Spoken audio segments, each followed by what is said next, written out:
पाचकंदील परिसरात करण्यात आलेल्या नो हॉकर्स झोन विरोधात किरकोळ भाजी विक्रेते आक्रमक।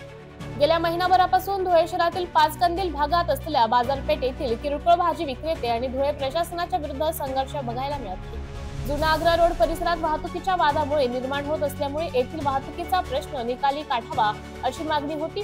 यानंतर धुळे महानगरपालिकेच्या वतीने गांधी पुतळा ते छत्रपती शिवाजी महाराज पुतळ्यापर्यंत नो हॉकर्स झोन घोषित करण्यात आला।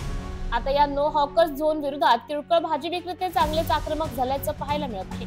या संपूर्ण परिसरात मुख्य बाजारपेठ म्हणून घोषित करावे, अन्यथा येणाऱ्या 15 ऑगस्ट रोजी पालकमंत्र्यांसमोर संपूर्ण किरकोळ भाजी विक्रेते हे सामूहिक आत्मदहन आंदोलन करतील असा इशारा देखील त्यांनी यावेळी दिला। हो, काय सांगाल की सर्वात मेन गोष्ट आमची मागणी आहे, गेल्या 35-40 वर्षापासून तर आमच्या जितके बी भाजीवाले गांधी पुतळा तर जमना लोडगाड्याला जमना लालबाजार रोड पर्यंत 40-45 वर्ष एकूण कोणाची भांडण झाली नाही, काही झाली नाही, तरी आमच्यावर कारवाई करण्यात येते की आमचा गुन्हा काय हे आम्हाला प्रशासनाने सांगून द्यावं आणि आम्हाला लावू का देत नाही।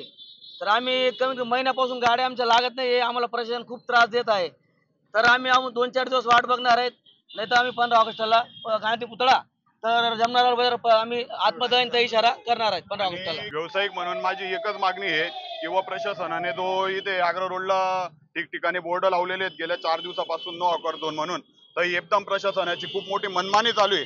गोरगरीब जनतेवर पाय देण्याचं काम महानगरपालिका करते, तर हा नो हॉकर झोन हा रद्द करण्यात यावा आणि आग्रा रोड हे आमच्या 2-2, 3-3 पिढ्या इथे व्यवसाय करण्यात जाऊ राहिल्या, तर हा मुख्य बाजारपेठ म्हणून घोषित करण्यात यावा। कारण हा आग्रा रोड आणि पाचकंदील असा विषय, इथे जर मुलाचा जन्म झाला तर जन्म झाल्यापासून तर मरणापर्यंतच्या ज्या काही वस्तू लागतात माणसाला आयुष्यामध्ये, त्या सगळ्या वस्तू या आग्रा रोडला भेटतात आणि या पाचकंदीलला भेटतात, तर ही मुख्य बाजारपेठ म्हणून घोषित करण्यात यावी, हीच आमची सगळी लोटगाडी किरकोळ व्यापाऱ्यांकडून मागणी आहे प्रशासनाला।